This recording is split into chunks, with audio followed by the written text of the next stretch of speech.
All right, we're live. We're live. You know it.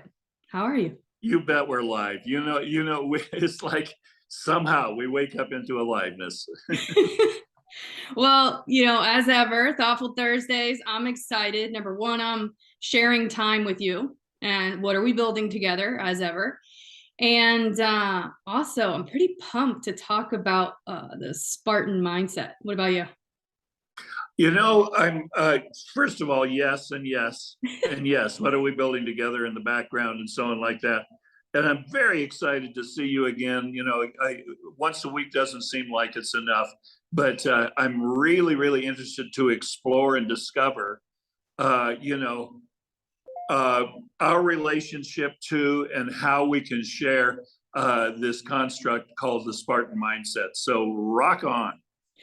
So it's definitely something both you and I and others that are all in lean in embody. But I thought, what a better way to start this than to give some history and let us reflect on it. Beautiful, beautiful. Okay. Because in order to go where we're going, we have to learn from the greats in the past, in my opinion. And that's been my observation for one of my pillars of success. Listen, standing in the present and informed by the past, we discover we discover the future together. Yeah, life has a way of repeating itself, and all you have to do is actually reflect on what's happened in the past and try to find the ways to break certain cycles. Listen, this is why history majors do so well. Yeah, you're right. You're right.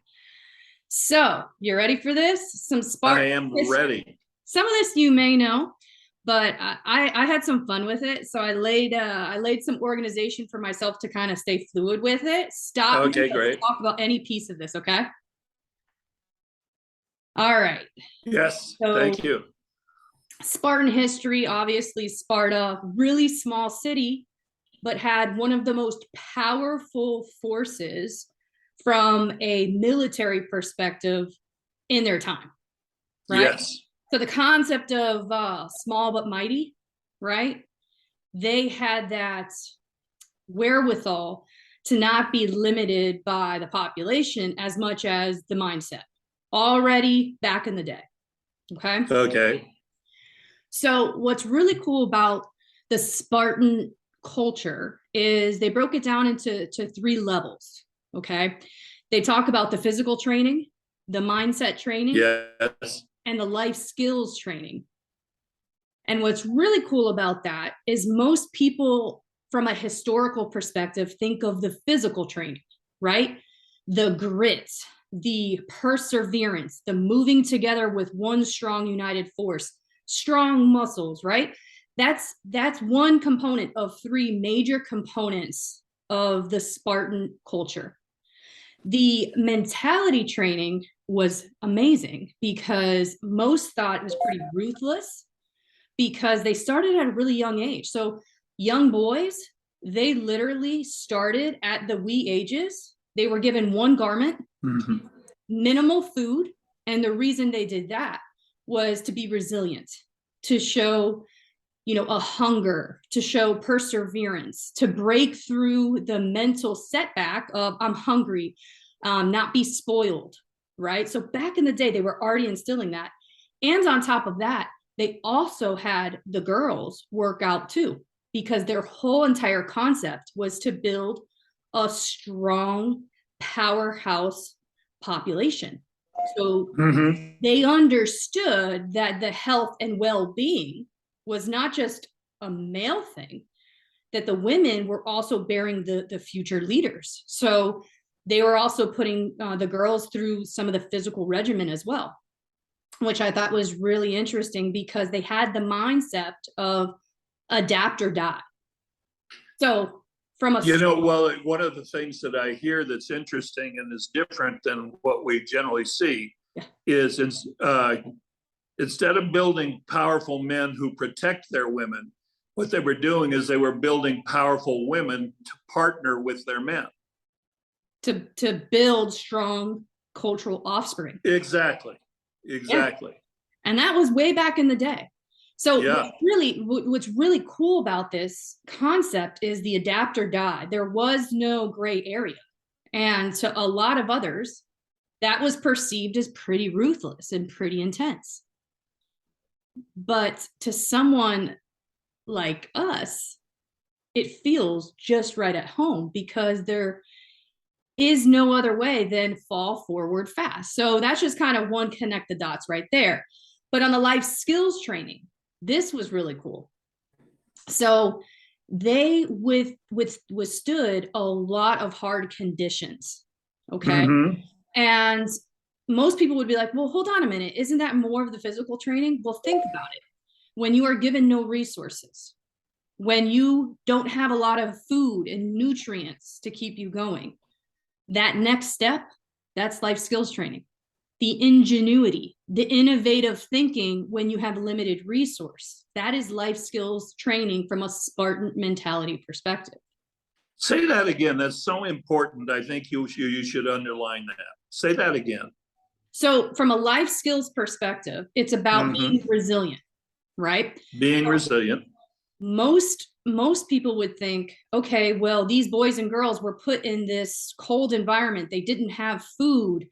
They had limited resources, and everything that they encountered was more physical training, but it's not, because what it did was it forced them to be resourceful, right? To be resilient and to take that next step. When they thought they had nothing left, they had one more. Mm-hmm.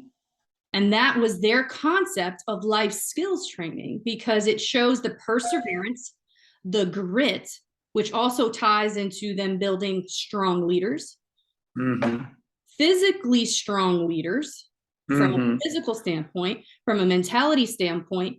And then what I considered their life skills training was the implementation and being able to improvisation. That's even a word, to be honest, to show how they can persevere no matter the circumstance. That totally makes sense. And I can see how it builds a complete, the complete concept of a leader, of building yourself physically to the highest level that you possibly can, developing yourself mentally to the greatest strength that you can in line with your physicality, and then the ability to figure things out and make the changes and adjust and adapt in order to really make the highest use of your physicality and your mentality. Exactly. Which is pretty interesting if you think about the modern day, right? And those three components are still ever relevant. They just may be packaged differently. Right. Right. So, right. As we move on in history, one of the biggest things that, people make synonymous with mindsets or personas or something like that are mottos, right? Different sayings that are synonymous with the Spartan mentality. And I actually spent some time learning how to pronounce this, so I will do my best. It is Palman Qui Meruit Ferat, which means let whoever earns the palm bear it. Okay, so and you were saying it in the Greek way first? Is that the? Palman Qui Meruit Ferat. That sounds Latin. Latin. It's Latin. Yes. And what it really means. Say it again, because one of my languages is Latin. I may be butchering it, John, but I no, I think you're saying it correctly. That was very understandable. I just want to get it again. Palman Qui Meruit Ferat. Yeah. Q is spelled Q-U-I. Qui. Qui. Qui. Palman Qui Meruit Ferat. There you go. Okay. There you go. Okay. So let whoever earns the palm bear it. That is so good. I'm going to, as you speak, I'm going to write it down in English. So go right ahead. And I did. I spent a lot of time learning how to pronounce it because I know Spanish and I know other languages that are Latin based. But what happens is you learn languages but you never learn the history and origin of its basis. It goes back to what I just said. So yeah, well, it gives you their culture. It gives you an access to the culture and to the thinking in that moment. Whatever who bears the palm. Let whoever bears the palm, no, let whoever earns the palm bear it. Bear it. Okay. Okay, there we go. Earns the palm, bear it. Okay, I got it now. And palms symbolize triumph, resiliency, yes, ascension, regeneration, right? Do you know what a triumph is, actually? I'd love to hear your definition of it. No, well, no, it's exactly what a triumph is. When they would go out and they would win, they would come back and they would parade through the gates of Rome. They would parade through the gates of Rome, and they would bring the slaves, and they would bring the booty, and they would bring the large animals and everything, and the general would be walking at the front of it. And that parade is called a triumph. Well, in the essence that it's a verb. Yeah. It's the parade. So in the essence of the motto here, they were talking in terms of a reward for prowess, right? For yes, the gladiator who took home and was victorious, they would be handed a palm, and that was symbolic of, you know, the winning, right? Yeah, absolutely. And the Latin verse titled, this was something I found out, so I wanted to dig further. So the Latin verse titled Lucis Potici, it was published by an English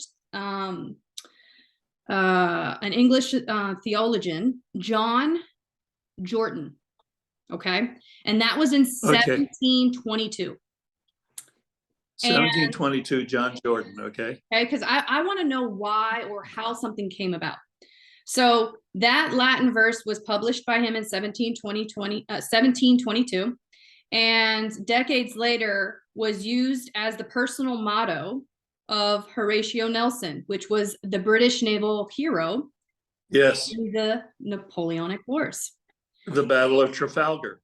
Literally the statue in Trafalgar Square, Horatio Nelson. Okay, so then in 1798, after victory against Napoleon in the Battle of Nile, he was granted the title of Baron Nelson of the Nile, with the phrase that we just talked about, right, on his coat of arms. Wow. And from that point, John, it was adopted across the world over time. And then what's bringing it home here, USC, right, Southern California here. Yes. 1908, it put it into their seal. And it is the foundation of self-reliance.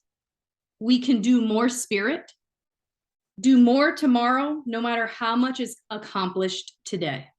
Oh, how brutal. I don't mean to say brutal, how beautiful. Yeah, well, you know, it has become a universal symbol. If you are in filmmaking and you go to Cannes for the Cannes Film Festival, the overall winner of the Cannes Film Festival wins something called the Palme d'Or, which means the golden palm. So I wanted to start us there, because in order to go where we want to go with the conversation, I wanted us both of us to have an appreciation for, this is not just saying Spartan mindset. This is actually living it and understanding how it's lived through history.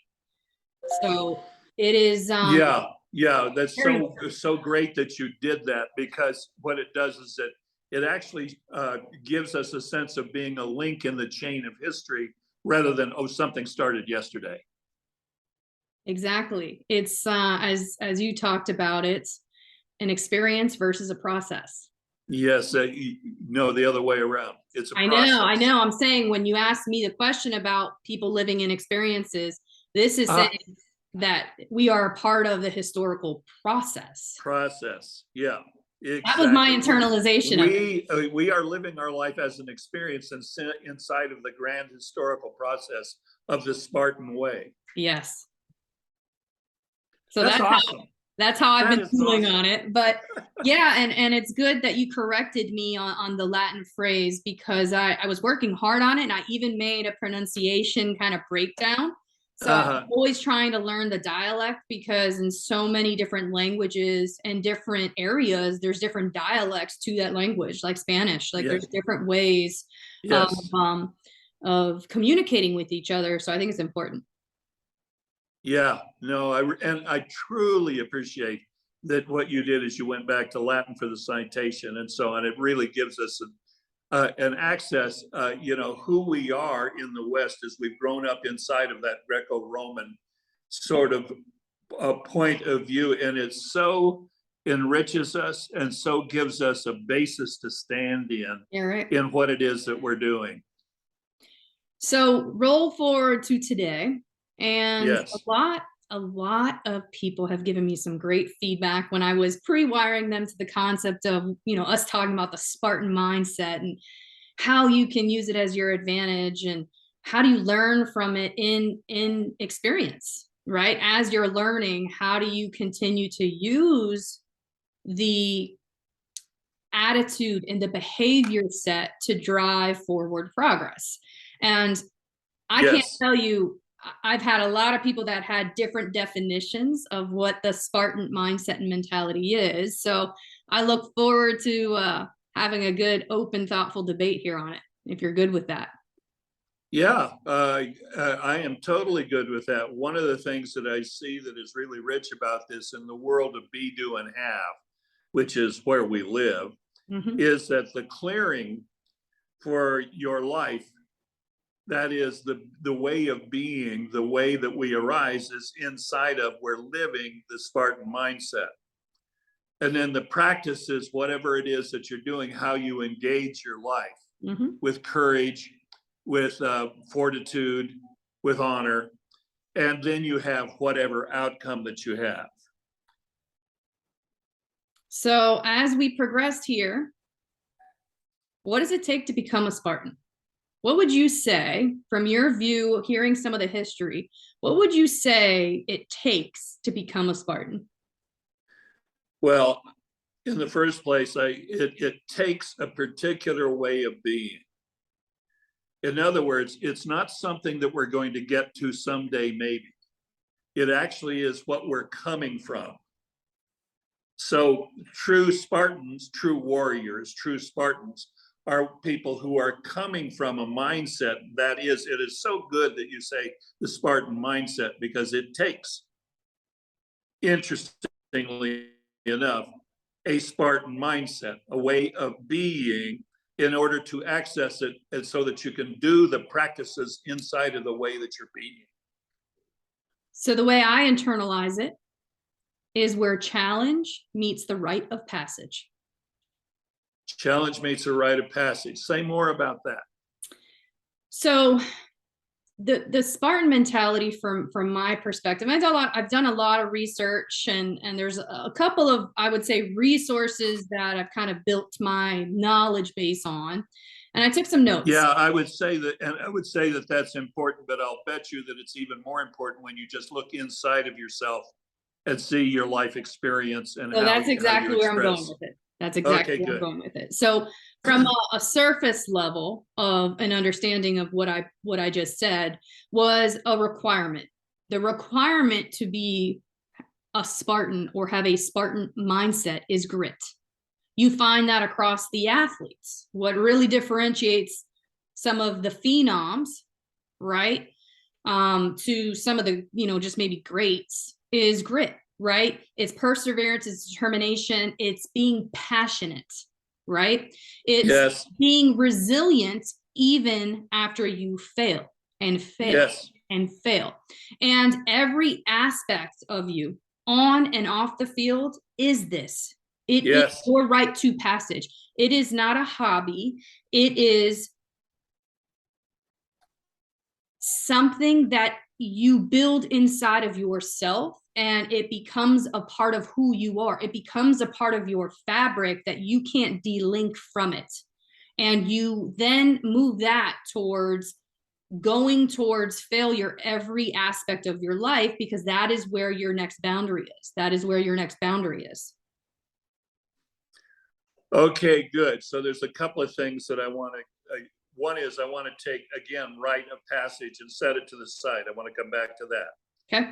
But second, the comment that I want to make, here's the image that comes up for me, Sammy. We all know the expression diamond in the rough. Mm-hmm. Okay. Here's the deal about diamond in the rough. It starts out as a diamond. And then you apply the grit to polish it so that it shines. Mm-hmm. But it doesn't shine at first. It's a diamond in the rough. So what I'm going to say is Spartan in the rough is what we're working with. And then the grit is polishing Spartan in the rough so that Spartan shines. Got it. So let me build on that for a second. So okay. let me ask you a question. How does a diamond form? By compression and by heat. Pressure. Pressure. Constant pressure. Yes. Challenge. Yes. Right. Deep so that's where pressure. We're thinking. Yeah, that goes back to back in the day when they would take the child from the mother at an early age, give yes. them something to wear, and then give them not enough food and teach them to be resilient and teach them not to complain. That's the pressure that builds that's exactly the diamond that at the age of 12 or 14 then actually goes through some kind of, and this is now going to the other thing, rite of passage, mm-hmm. that on the other side of that, they are a Spartan. Exactly. Right. So it's all about working in every aspect of who you are and what you embody towards a failure mode, towards ambiguity, towards challenge. And when I say challenge, it's don't do tomorrow what you can do today. And just because you accomplish major success today doesn't mean you start any less intense the next day. Yes. And going back to something you said earlier about adapt or die, the rite of passage is an adapt or die process. With the Maasai, because it occurs in other cultures, with the Maasai, a 12 to 13-year-old boy, when he comes of age, is given a spear and sent out into the savannah to kill a lion. And it is adapt or die. And if he does that, he comes back, he is a Maasai warrior. If he doesn't come back, they honor him and they go, oh, well, and that's what's next. Yeah. Yeah. And it's every aspect of who you are. And yes, this is where some of the phenom athletes go left. And when I say left, meaning they're not continuing towards the progression of growth and rite of passage, is that they are not the same off the field as they are on the field. So yes. They have a Spartan mindset on field, but what they're not understanding, it's who they are. And it's how they should navigate their moral compass, because that is what has given them that structure, that way out, that opportunity set, right, towards getting to their ultimate second sport and or rite of passage. Yes, that's very interesting, because it is true, particularly at the age of 18, 19, 20, when gifted athletes go on, they're gifted athletes on the field, mm-hmm. and they're thugs off the field. And they get away with being a thug off the field. And so they continue to be a gifted athlete. They may get drafted and everything. They get onto the team, turn out to be a thug on the field, and then they get thrown out of the sport. Yeah. They have no access. And that's where they went left. Instead of being an honorable Spartan, shall we say, they actually went with their crowd. Yeah, but I'll challenge that one a bit, because sometimes what's happening is that sports becomes the solitude and escape from where someone came from that didn't have the foundation that a Spartan had to No all be question. aligned to that vision. Okay. And someone is trying to break that generational cycle, but they still are breaking their fixed nature of what that normal cycle looked like. So I'm not giving a cop Excellent. out, but Yeah. So, well, simply because transformation is called for. To become a Spartan, you're going through a transformation. Transformation begins with noticing what's not working. That might be the culture that I was raised in, mm-hmm. and the access to a new possibility. And then letting go of the past, letting go of my beliefs, letting go of those structures that hold me to the past. The thug is not letting go of that, but letting go of that so that I can transcend into the next culture and reintegrate. Yeah. Yeah. And there was a quote that I stumbled upon that is, I think, one of the best quotes I've probably ever heard. And that's because I was able to internalize it 50 ways over. Attitude, not your aptitude, decides your altitude. Yeah, very, very good. That's very fresh. It is. Attitude, not aptitude, decides your altitude. Attitude, yes. You kind of have to work with that a little bit because it's so alliterative. But the thing about it is, that is how rich. Who said that? That was a smart person that said that. Yeah. So it's part of the Spartan races. Part of the Spartan. Remember I was talking about the Spartan races? I don't remember that. Say that again. Tell me a little something.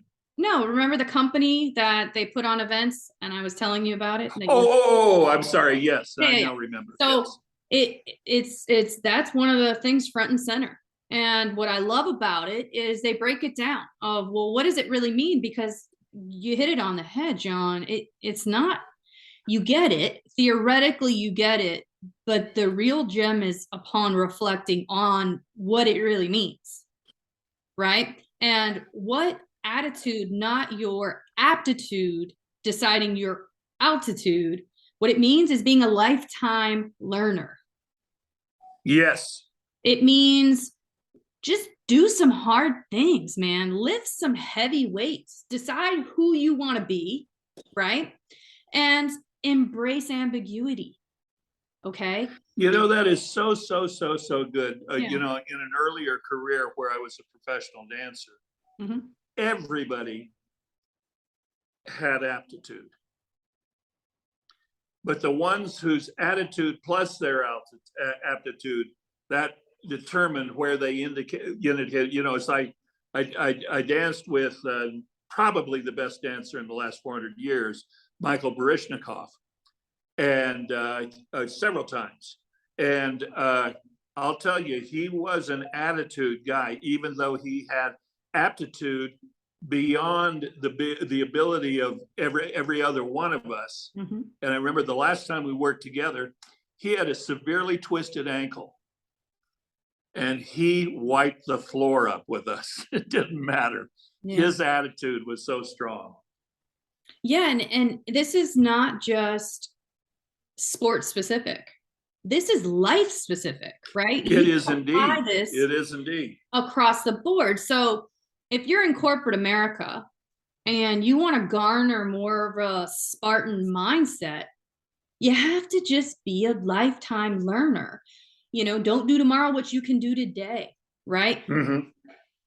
Figure out who you want to be and how does that align to the company vision? Where can you pour in? Right? Oh, I think exactly that. Yeah, I agree. Exactly that. And not only that, but who around you can you make great? That's the second piece of it for me, because I also believe, so you said this to me before, and it's something that I've done, but I never really thought about.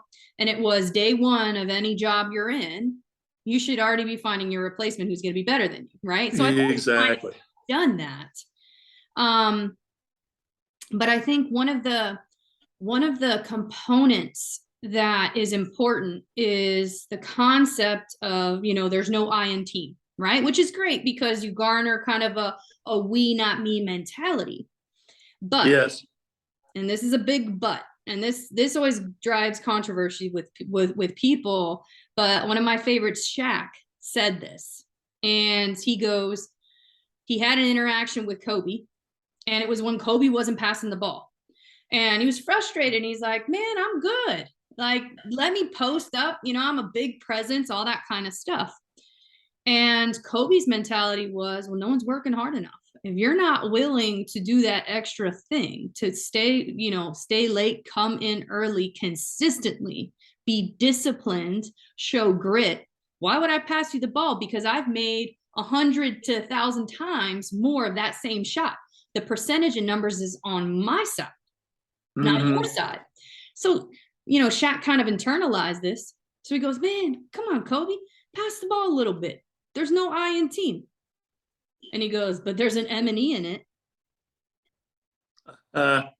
And what was interesting about there's an M and an E in it is that, like, you're on a flight, and I'm going to try to connect the dots here. When you're on a flight and something happens with the oxygen, you have the oxygen masks that fall down.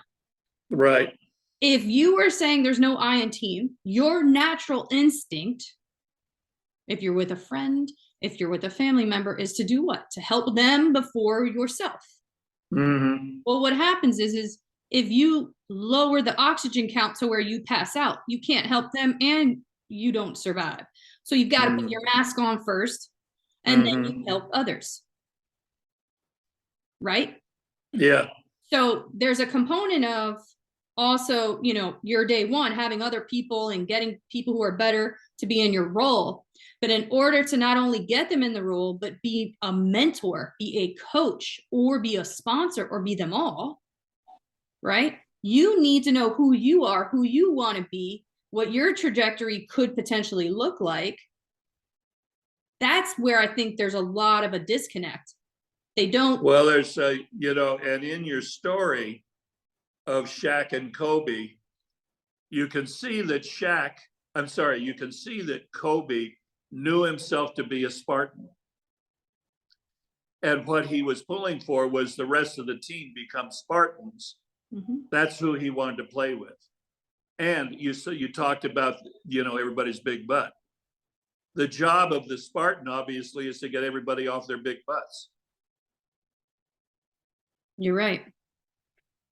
And what's really interesting about the Army concept, and I'm trying to figure out where I read this, so I hope I don't butcher it, but theoretically, I think you'll get it. So say, and it also goes to our discussion around numbers and how you're with a room of 100 and who are you really kind of pulling through to. Right. The Pareto.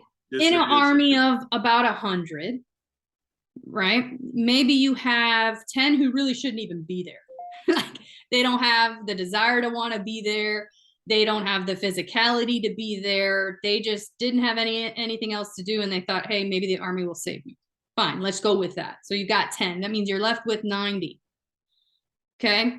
Of which then 80 of the 90 are bodies, right? To protect the last 10. Okay. So those 80 of the 90 are most likely going to be casualties. They're going to be the warriors. Okay? And then out of the 10, right, that you have 1 or 2 exceptional gladiators that left standing. It's lived on through history. I mean, if you look at every war, if you look at the numbers of casualties in different components and the victors and who stands out and all of that. I mean, this happens in everything. This happens on teams. This happens in war. This happens day to day. It's crazy to me, but it happens over and over in different, different ways. Well, it's an absolute mathematically predictable thing. Yeah. And the way the Pareto distribution goes, and it's so close to what you just said, Sammy, is that N, if your N is 100, the Pareto distribution is expressed as 1/2 of the square root. So the square root being 10 of the number N of number 100, 5. 5 are the ones you can count on who are doing the real work. Yeah, and it goes back to what we've been saying, each week. You're not always going to pull through to 100% of those you interact with.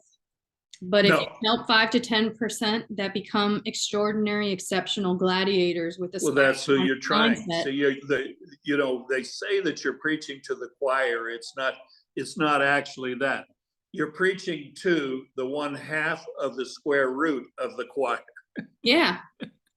So moving along here, one of the things that I thought was really cool that I read for you to kind of react to, which brings home a lot of the concepts, right? The history to kind of where we are now, right? We're going through some of the stuff we've talked about, but applying kind of the Spartan mindset, let's call it. Right. So, Joe DeSena, he is, I believe, the CEO of Spartan Races. I mean, he is a powerhouse, man. You would love him. He is every bit of it. He lives it on and off. And he talks about the Spartan paradox. And what he calls the Spartan paradox is commit to something which forces the work. So put a date on the calendar. Because if not, some people will say, well, I don't want to do it until I get in shape. Let me lose the weight first. And he says, oh, no. You're going to put a date on the calendar, because guess what? Then you're going to work very hard towards that date. And then all your other things will be accomplished. And oh, by the way, if you decide to take that day off, that becomes 30 days, becomes 40 days, and now you're at race day, that race day is happening.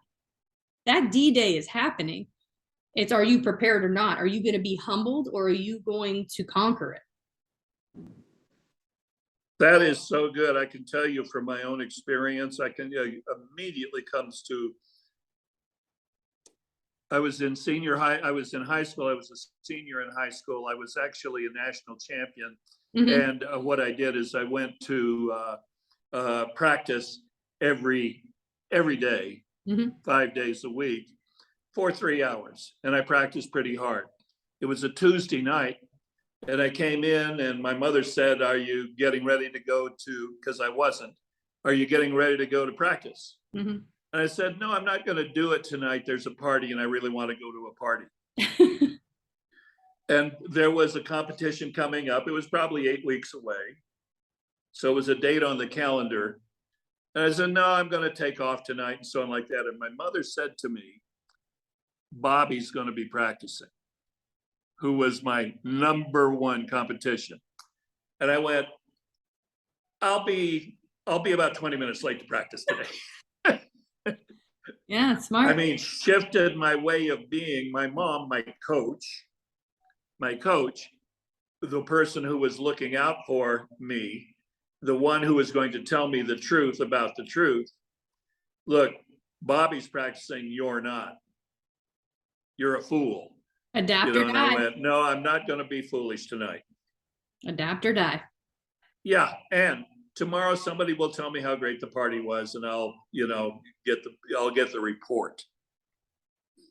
Well, for one night, I always tell athletes this, and I was very fortunate that I had this belief system even when being a current student athlete.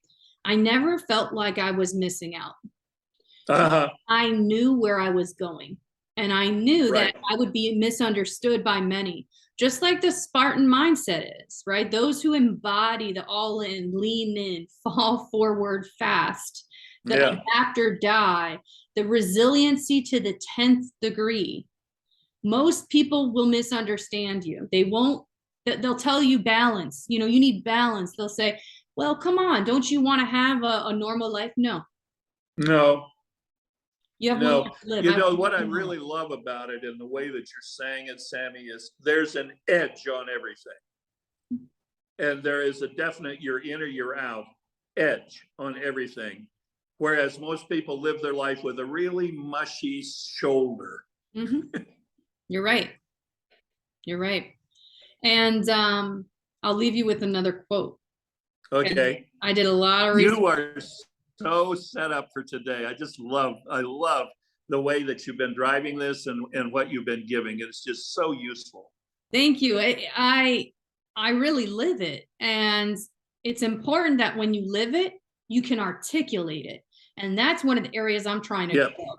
Because as Yep. others are looking to me to help not just inspire them, but help them action things, I need to be able to articulate into the language in which someone can receive it by doing my research and my preparation to prevent the poor performance.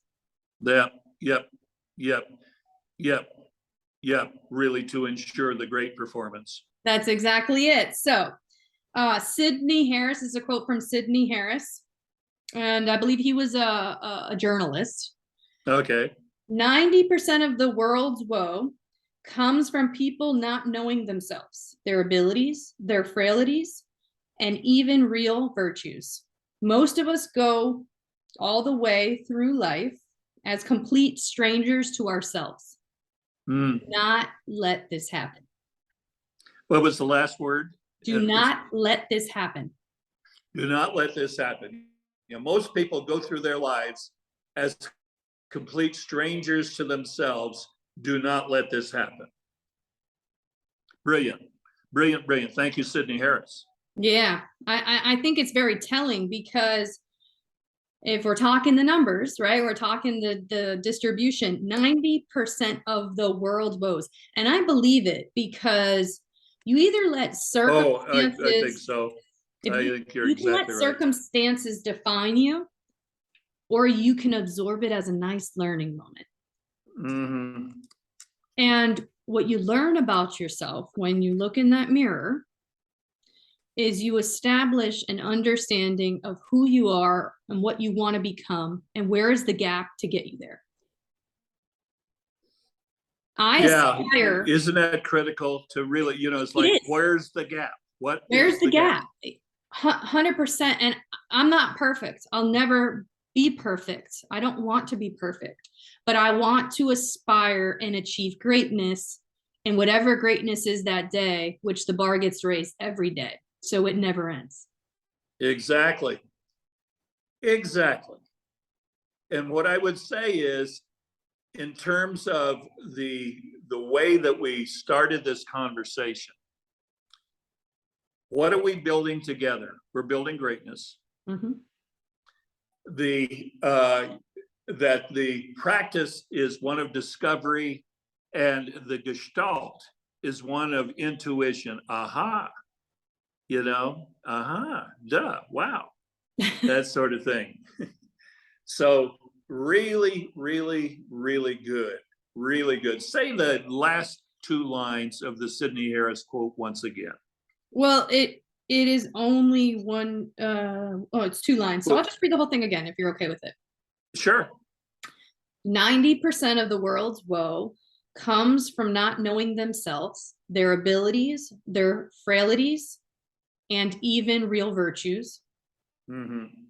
Most of us go almost all the way through life as complete strangers to ourselves. Do not let this happen. Yeah, brilliant. Just brilliant. Really brilliant. Between that and Joe talking about committing to something which forces the work. Oh, yeah. And making the hard decisions daily, right? It makes me reflect on, John, quite honestly, yeah, I enjoy who you are and what you embody. But you know what I really want to know? What I really want to know are the decisions that you make when you're tired and you don't think you have anything left. That's the John I want to know. Because that's who you really are. Well, not only that, but that's the one that you're going to be playing with when you're playing the tough game. Bingo. That is your partner and your teammate, the one who is like out of gas and can only you know, I used to work with a woman named Juliet Prowse, and I'll tell you, we would be wiped out. And she would, on stage, she would say, "Suck it up." Yeah. Yeah.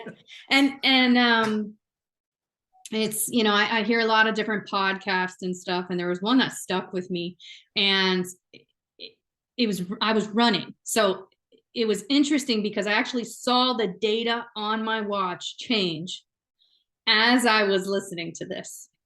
And it was pretty much like, go, go, go, go, get after it, get after it. What are you waiting for? What are you waiting for? Man, I don't care about what you're doing today. I don't even care if you're on a run right now. Keep going, go, go, go. I want you to get so tired. I want you to stop, and then I want you to start again. I want you to beat your time. Go, go, go. And it just like, it was that ever arching, like punch in the face of, Yeah. I don't care if you're great. I want you to be phenomenal. Oh, you're phenomenal. I want you to be more than just that. And my time, I literally was running probably an 11:30 mile. I was kind of coasting. I just wanted to get my mind clear. And then I immediately got to like a 9 something because it was the urgency, making the daily decision. Oh, I'm out here. I'm going to make the best of this. Why am I coasting right now?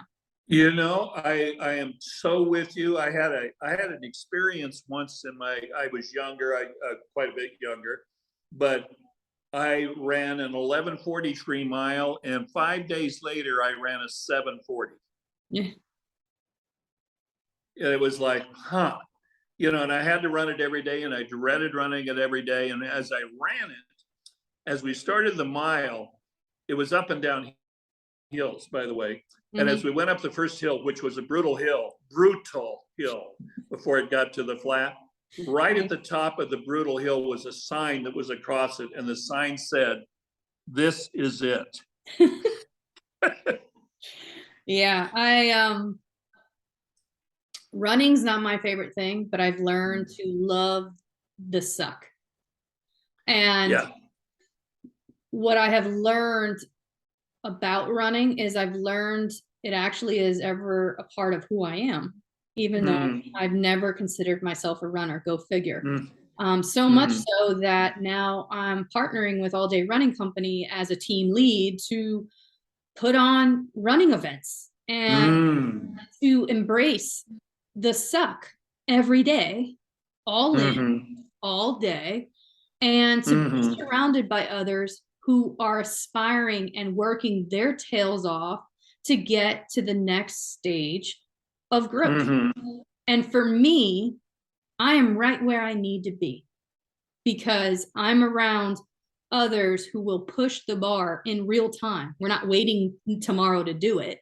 We're doing it today. So I am now aligning myself, John, with people, process, companies, any interaction. It's all around those who aspire to have a Spartan mentality and mindset. And I can learn within 2 to 5 minutes if you have it. And that's so true. That is so true. You know, and the question becomes, every single person that shows up at the starting line is special. The question is, who's going to be the ones that are willing to give up being special in the interest of being extraordinary? Because that's when you have to confront the suck. Special is a cruise by the point of view of the people who got there. But we're going to have to, so you're going to go run a special race, or you're going to run an extraordinary race? Yeah. And I don't have to, I get to.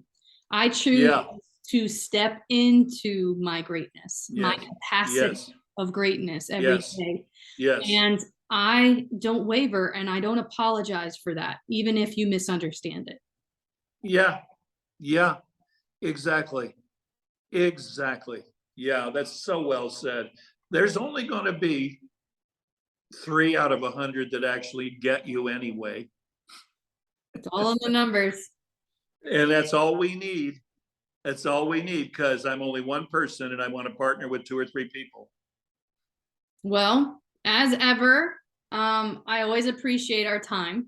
And I I really want to recap a couple of things. Remember, our attitude, not our aptitude, is really what decides our altitude. Our attitude, not our aptitude, decides our altitude, right? Yep. Brilliant. And, you know, the motto, the Spartan motto and mentality that you so eloquently got me to pronounce better. So I'll give it one more go and correct me if it's wrong. Okay. Palman Qui Meruit Ferat. Did I pronounce it right? Qui. Qui. For some reason, I can't get it in my head. Yeah. Palman Qui Meruit Qui. Qui. Palman Qui. Palman Qui Meruit Ferat. There you go. There we go. Let whoever earns the palm bear it. Yes. Extraordinary. Extraordinary. And that really, you know, as opposed to today's culture where it's like, you know, you get a participation trophy. No. No. If you're not first, you're last. He who earns the palm bear it. Yeah. Well, as ever, I greatly appreciate you, and more to come. And I look forward to building the Spartan mentality throughout our time together. Brilliant, brilliant, brilliant. What a good session. Just a real pleasure to be with you, Sammy. All righty. Speak soon. See you soon.